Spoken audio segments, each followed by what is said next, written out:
அவரே சொல்லிட்டாரு. ஆ, ஆ, ஆ. பரவாயில்லைங்க, அதெல்லாம் ஒன்றும் பிரச்சனை இல்லை, நல்லா இருக்கு. ஆ, காய் எல்லாமே வெட்டுறீங்க, நான் 5 6 பேருமே புரோக்கர்ல இருந்து வெட்டுறீங்கல இருந்து எல்லாமே கேக்குறாங்களாம். ஆ. அங்க அனுப்பிவிட்டு செல்லுல அனுப்பிவிட்டுருக்காங்க, அவங்களும் கேக்குறாங்க, இல்லைன்னா காய் வித்தியாசமா ஒரு இதா இருக்கு. ஒரு ஸ்ப்ரேக்கே வெயிட் இன்க்ரீஸ் ஆயிடுச்சாமா? ஆமாங்க. அப்படி போடுங்க. அப்ப நான் சொன்ன அதனால மாதிரி ஒரு வாரம் கேப்ல 2 ஸ்ப்ரே கொடுத்திருந்தா இல்லைங்க, இப்ப இது பிஞ்சு காயில இருந்து கொடுக்கலாமா? தரலாம் தலைவரே. இல்ல அதான் பிஞ்சு காயில கொடுக்கலாமான்னு கேக்குறாங்க அவங்க. தரலாம் தரலாம் தரலாம். ப்ளூம்னு ஒரு ஐட்டம் இருக்குது. ஆ, அது நீங்க ஆரம்பத்துல இருந்தே ஸ்ப்ரே பண்ணிட்டு வந்தீங்கன்னா ஆ, ஆ. அதுதான் வெயிட் தூக்கும் குப்புன்னு சொல்லிட்டு. சரி, அதான் கேக்குறாங்க அவங்க, என்ன கேக்குறாங்கன்னா பிஞ்சில இருந்து கொடுங்கன்னு கேக்குறாங்க. சரி, அப்போ கணக்கு எடுத்து நான் சொல்லுங்க எனக்கு. நான் சார்கிட்ட பேசிட்டுமா?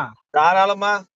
சரி, அவர்கிட்ட பேசிடுறேன். அது பிஞ்சில இருந்து கொடுத்தோமா, புடை போட்டு பிஞ்சு வருது பாத்தீங்களா? ஆமா.